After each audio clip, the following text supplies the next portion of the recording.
بسم الله الرحمن الرحيم والفجر وليال عشر والشفع والوتر والليل إذا يسر هل في ذلك قسم لذي حجر ألم تر كيف فعل ربك بعاد إرم ذات العماد التي لم يخلق مثلها في البلاد وثمود الذين جابوا الصخر بالواد وفرعون بالأوتاد الذين طغوا في البلاد فأكثروا فيها الفساد فصب عليهم ربك سوط عذاب إن ربك لبالمرصاد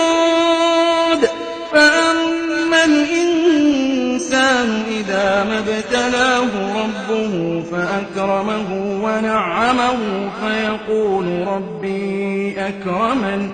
وأما إذا ما ابتلاه فقدر عليه رزقه فيقول ربي أهانن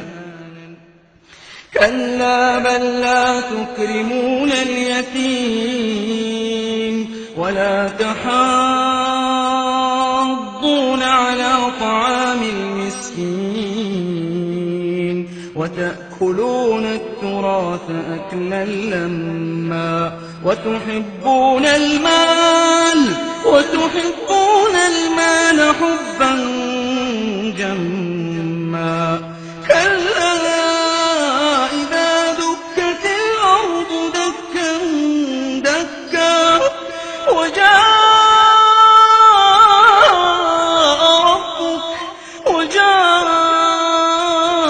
ربك والملك صفا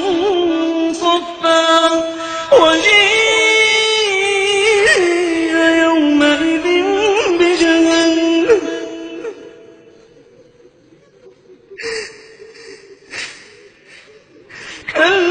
كلا إذا دكت الأرض دكا دكا وجاء ربك والملك صفا صفا وجيء